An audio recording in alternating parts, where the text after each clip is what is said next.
Big pass 75 நாள் ஆச்சு. என்னதான் நடக்குது? இந்த கேப்டன்சி வந்து ஒழுங்கா பண்ணாம விஷாலோட கேப்டன்சி ஃபர்ஸ்ட் ஒரு 2 நாள் பார்க்கும்போது நல்லா இருந்தது. ப்ராப்பரா போற மாதிரி இருந்தது. நிறைய கொஸ்டின்ஸ் வந்தது, அந்த ஒரு சண்டை வந்தது. அந்த சண்டை டைம்லாம் வந்து விஷால் 2 பக்கமும் இருந்து அப்படியே பேசி எந்த சண்டையும் வரக்கூடாது அப்படின்னு விஷால் எடுத்த ஒரு சில மூவ்ஸ் நல்லா இருந்தது. சுகருக்கு ஒரு ப்ராப்ளம் வந்தது, அப்புறம் அந்த டாஸ்க்ல ப்ராப்ளம் வந்தது. அது எல்லாமே விஷால் வந்து சண்டே வரக்கூடாது அப்படின்னு சொல்லிட்டு அதை ஹேண்டில் பண்ணது நல்லா தான் இருந்தது, நல்லா தான் போச்சு. பட் ஆனாலும் என்ன பிரச்சனை அப்படின்னா, அன்ஷிதா அப்படின்னு வரும்போது அவரால் வந்து அங்கே வாய்ஸ் ரைஸ் பண்ண முடியல. அவ்வளோ க்ளோஸா இருந்துட்டு அன்ஷிதா கிட்ட இப்பெல்லாம் பேசணுமா அப்படின்ற மாதிரி இருந்திருப்பார் போல. அது மக்களுக்கு ஏத்துக்கிற மாதிரி இல்லை, உள்ள இருக்க கண்டஸ்டன்ஸுக்கு ஏத்துக்கிற மாதிரி இல்லை. டெஃபினட்டா எனக்கு தெரிஞ்சு விஜய் சேதுபதி வந்து வீக்கெண்ட்ல வந்து கொஸ்டின் பண்றதுக்கு வாய்ப்பு அதிகமா இருக்கு. அன்ஷிதா அப்படின்னு வரும்போது ஏன் இப்படி இருக்கீங்க விஷால் அப்படின்னு கேட்கறதுக்கு வாய்ப்பு இருக்கு. வெயிட் பண்ணி பார்ப்போம். ரஞ்சித் மாஸ்க் கழட்டுறாரான்னு கேட்டா, என்ன பொறுத்தவரையும் ரஞ்சித் என்ன பண்ண ட்ரை பண்றாரு அப்படின்னா, ரஞ்சித் இவ்வளவு நாள் வந்து சினிமாலாம் நடிச்சுட்டு ஒரு இமேஜ் பில்ட் பண்ணி வச்சிருப்பாரு. அவர் வந்து ரஞ்சித்தை பொறுத்தவரையும் கப் அடிக்கணும்னு இது எதுவுமே பண்ணல, ஓகேவா? ஆனா இவ்வளோ வருஷம் அப்படி இப்படி நடிச்சு ஏதோ ஒரு இமேஜ் வந்து அவர் வச்சிருப்பார்ல இண்டஸ்ட்ரியில, அது இங்க நான் மோசமா கேம் விளையாடி நான் ஒரு மாதிரி ஆடி அந்த இதை நான் கெடுத்துக்க கூடாது அப்படின்னு ஆடுற கேம் பிளே தான். அவர் கப் அடிக்கணும்லாம் ரஞ்சித் இப்படிலாம் பண்ணல. மற்றபடி சொல்லணும் அப்படின்னா அவரோட நல்ல இமேஜை அப்படியே காப்பாற்றி வெளில எடுத்துட்டு போயிடணும். அவர் அவுட் ஆகிறதுக்கோ எவிக்ஷனுக்கோ அதெல்லாம் பயப்படவே இல்லை ரஞ்சித். அருணுக்கு வந்து பிக் பாஸ் வந்து இல்லையே, அருணை தான் போன வாரம் வந்து விஜய் சேதுபதி வந்து நிறைய கேள்வி கேட்டாரு. இன்ஃபேக்ட் ஷோ முடிஞ்சிட்டு போனதுக்கு அப்புறம் பிக் பாஸ் வாய்ஸ்ல விஜய் சேதுபதி வந்து அருணை வந்து ஒரு சில கொஸ்டின்ஸ் கேட்டாரு, ஒரு சில விஷயங்கள் பேசினாரு. பயர்ஸாலாம் அருணுக்குலாம் கிடையாது, யார் தப்பு பண்ணாலுமே அதை வந்து ப்ராப்பரா அட்ரஸ் பண்ணி கேட்குறாங்க. இந்த வாரம் வந்து ரஞ்சித் போனா நல்லா இருக்கும். அவர் எதுவும் பெருசா எதுவும் பண்ணல. அப்படி இருக்க கண்டஸ்டன்ட் சும்மா இருந்து இருக்கிறத தாண்டி ரியா மாதிரி கண்டஸ்டன்ட், ஒரு ஃபேட் மேன், இவங்கெல்லாம் வந்து இன்னும் நிறைய கண்டென்ட் கொடுத்துருப்பாங்க. ஸோ அவங்கெல்லாம் வந்து அவ்வளோ சீக்கிரம் தள்ளிட்டு இந்த மாதிரியான கண்டஸ்டன்ஸ் எல்லாம் இவ்வளோ நாள் வச்சுக்கிறதுலாம் வந்து கொஞ்சம் ஏத்துக்கிற மாதிரி இல்லை. தீபக் நல்ல கேம் ஆடிட்டு இருக்காரு. நம்ம ஆரம்பத்துல ஒரு எக்ஸ்பெக்டேஷன் வச்சிருப்போம்ல, அது நடுவுல இருந்து பிரேக் பண்ணாரு. நடுவுல வந்து அவரோட சுயநினைவுலே இல்லாம ரொம்ப அப்படியே சைலண்ட் ஆயிட்டாரு. திருப்பி ஒரு கம்பேக் கொடுத்தாரு, அது சூப்பரா போயிட்டு இருக்கு. இப்ப எங்கெங்க டைம் கிடைக்குமோ அங்கெல்லாம் வந்து பயங்கரமா ஸ்கோர் பண்றாரு.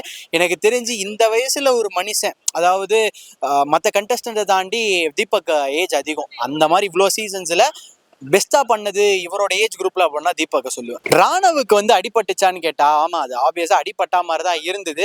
அண்ட் டாக்டர்கிட்ட போய் கேட்கும்போது லெகமெண்ட் டேர் இருக்கு அப்படின்னு சொன்னாங்க. ஸோ எதுவுமே ஆகாமலாம் வந்து அவரும் வந்து அங்கே சத்தம் கொடுக்கல. அண்ட் சௌந்தர்யா வந்து அப்படி கேட்டதும் வந்து வேணும்னே வந்து அந்த டைம் ராணவை ப்ரொவோக் பண்ணணும், இல்லை அவரை வந்து ஒரு மாதிரி இது பண்ணணும்லாம் கிடையாது. ராணவ் பண்ற ஒரு சில விஷயங்கள் வீட்டில் ஒரு மாதிரி இருந்தது, அதனால மேபி நடிக்கிறாரோ அப்படின்னு தோணுது. அது அவங்க நேச்சுரலா தான் சொன்னாங்க, எந்த விதமான ஒரு வெஞ்சன்ஸ் வச்சுட்டு சொன்ன மாதிரி இல்லை. ஆனா அதுக்கப்புறம் வந்ததுக்கப்புறம் ஆர்கியூ பண்ணதான் கொஞ்சம் அது பண்ணியிருக்க வேணாம் சௌந்தர்யா அப்படின்னு தோணுச்சு. ஆனா ராணவுக்கு அடிபட்டிருக்கு. அடிபட்டதுனால தான் வந்து டாக்டர் வந்து அந்த லெகமெண்ட் டேருக்கு அந்த இதெல்லாம் கொடுத்துருக்காரு. டாக்டரை போய் பார்த்துட்டு வந்தாரு. பிக் பாஸே சொல்லிட்டு லெகமெண்ட் டேர் ஆயிடுச்சு அப்படின்னு சொன்னதுக்கு அப்புறம் கூட நிறைய பேர் நம்ப மாட்டாங்க. ராணவ் நடிக்கிறான், இதை நான் எங்க போய் சொல்றது? ஜாக்லினுக்கு என்னன்னா, Vijay Sethupathi sir last time பேசிட்டு அந்த ஒரு தனித்தனியா வச்சு விஜய் சேதுபதி பேசினார்ல, அங்க வந்து அவங்களுக்கு ஒரு மோட்டிவேஷன் ஏறிடுச்சு. கப் அடிக்கணும், கப்புக்கு நான் வரேன் அப்படின்னு சொல்லிட்டு ஜாக்லின் வந்து ரெடி ஆயிட்டாங்க. அண்ட் ஆப்வியஸா அதுல அப்படியே அந்த கோவா கேங்லாம் அப்படியே பீஸா உடஞ்சிச்சு. இப்போ அந்த கோவா கேங்ல இருக்க ஒவ்வொருத்தரும் தனியா அவங்களோட கேம் பிளே வந்து கொடுக்கணும்னு ஆசைப்படுறாங்க. அந்த வகையில சௌந்தர்யா தனி கேம் பிளே தான் ஆடுறாங்க, ரயன் தனி கேம் பிளே தான், ஜாக்லின் தனி கேம் பிளே தான். அந்த மாதிரி ஜாக்லின் வந்து இப்போ நல்லா தான் பண்ணிட்டு இருக்காங்க. சௌந்தர்யா ஒஸ்ட் பிளேயர்ன்றதை தாண்டி சௌந்தர்யா வந்து வெளியில ஒரு சில பிஆர் டீமை வச்சு சூப்பரா ஹேண்டில் பண்றாங்க அப்படி தான் சொல்லணும். அது தப்புன்னு சொல்ல மாட்டேன். பிஆர் டீம் ஆப்வியஸா போற கண்டஸ்டன்ஸ் எல்லாம் பிஆர் டீம் வச்சிருப்பாங்க. ஆனா அதெல்லாம் தாண்டி சௌந்தர்யாவோட பிஆர் டீம் வந்து இன்னுமே நல்லா உழைக்கிறாங்க. சௌந்தர்யா எப்படி போய் அந்த மூடி அடி பண்ணா அதுக்கு ஒரு வீடியோ, சௌந்தர்யா வந்து அப்படி சிரிச்சாங்கன்னா அதுக்கு ஒரு வீடியோ, சௌந்தர்யா ஏதாச்சும் சண்டை போட்டாங்கன்னா அதுக்கு ஒரு வீடியோ சொல்லி பிஆர் டீம் அவங்கள பாசிட்டிவா எப்பெல்லாம் காமிக்கணுமோ அதெல்லாம் காமிச்சிக்கிட்டே இருக்காங்க. பவித்ராவை நீங்க நல்லா பாத்தீங்க அப்படின்னா தெரியும், பவித்ராவுக்கு கோவம் வரும், நல்லா கோவம் வரும். அதான் ரீசெண்டா கடிச்சு கூட வச்சாங்களே. என்னன்னா எல்லாருக்குமே அவங்களோட இமேஜ் வந்து வெளியில டேமேஜ் பண்ணிக்கூடாதுன்னு யோசிக்கிறாங்க. அந்த வகையில பவித்ராக்கு வந்து கோவம் வரும். ஆனா தர்ஷிகா அளவுக்கு ஜாக்லின் அளவுக்கு கோவம் வருமான்னு கேட்டா கிடையாது. ஆனா அவங்களுக்கும் கோவம் வரும். கொஞ்சம் லைட்டா ஏதோ ஒரு சில விஷயங்களுக்கு பயந்து பின்னாடி இருக்காங்கன்னு தோணுது. கரெக்ட் தான். இப்போயாச்சும் நம்ம விஷால் பேரை வந்து ஒரு 4-5 தடவை இந்த வீடியோவில் பேசியிருப்போம்னு நினைக்கிறேன். விஷால் விஷால் அப்படின்னு நம்ம வாயில வருது. தர்ஷிகா இருந்து அந்த ஒரு 2 வாரம் 3 வாரம் வந்து விஷாலோட பேரே வரல. ஏன்னா இவங்க 2 பேர் ரொமான்ஸ்ன்ற பேர்ல இவங்க 2 பேர் தனியா போய் ஏதோ பேசுவாங்க, அது இது பண்ணுவாங்க. அதான் நம்ம எனக்கு ஒண்ணுமே புரியல, என்ன பேசுறாங்க தனியா போய், என்ன ட்ரை பண்ணாங்க அப்படின்றது ஒன்றும் புரியல. இப்போ தர்ஷிகா வெளில போனது விஷாலோட கேம் பிளே வந்து சூப்பரா இதாக்கியிருக்கேன்னு தான் சொல்லுவேன்.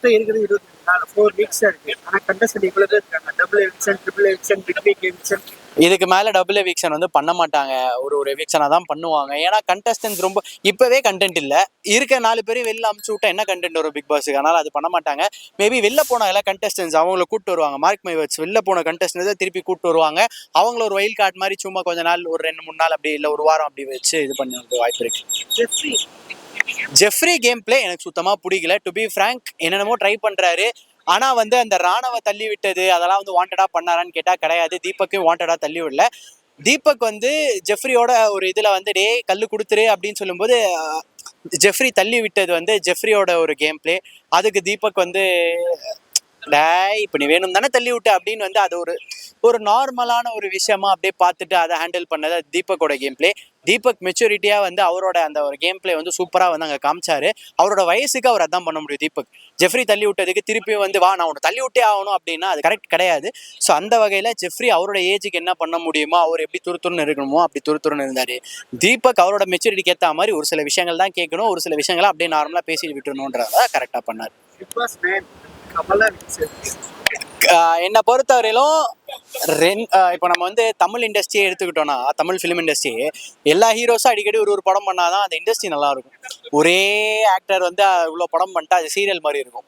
ஸோ அதனால நான் என்ன சொல்றேன்னா, அடிக்கடி வந்து கண்டஸ்டன்ஸ் எப்படி வீட்டு உள்ள மாறுறாங்களோ அது மாதிரி ஹோஸ்ட்டும் மாறுறது நல்ல. அந்த மாதிரி வந்து ஒரு சிம்புவை பார்த்தோம், கமல் சாரை வந்து பார்த்தோம், இப்போ வந்து விஜய் சேதுபதி. மேபி அது திருப்பி ஷஃபிள் ஆகிறது வாய்ப்பு இருக்கு. ஷஃபிள் ஆகிறது நல்லது தான். ஏன்னா ஒரு ஹோஸ்ட் அப்படின்னும் போது வெளியில இருக்க கண்டஸ்டன்ஸ் வெளியிலேயே வந்து ஃபிக்ஸ் ஆகிட்டு வந்துடுறாங்க. ஓகே இவன் தான் உள்ள வரான், இவனுக்கு ஏற்ற மாதிரி நம்ம ஒரு கேம் பிளே பண்ணா போதும்னு. இந்த தடவை விஜய் சேதுபதி சார் வந்த உடனே பிளேயர்ஸ்னால எதுவும் ப்ரெடிக்ட் பண்ண முடியல. அவர் ஒவ்வொரு வீக்கெண்ட் ஒரு மாதிரி இருக்காரு. அது மாதிரி அடுத்த சீசன் ஹோஸ்ட் மாறினாலும் அது கண்டஸ்டன்ஸுக்கு வந்து லைட்டா வந்து எப்படி சொல்றது, ஐயோ இந்த ஹோஸ்ட் எப்படி இருப்பாரோ அப்படின்னு சொல்லிட்டு அவங்க உண்மையான கேம் பிளே கொடுக்கறது வாய்ப்பு அதிகமா இருக்கு. இந்த வீடியோ பிடிச்சிருந்துச்சுன்னா லைக் பண்ணுங்க, ஷேர் பண்ணுங்க, கமெண்ட் பண்ணுங்க. ரஃபி தியேட்டரை மறக்காம சப்ஸ்கிரைப் பண்ணிருங்க, பெல் பட்டனை கிளிக் பண்ணிருங்க.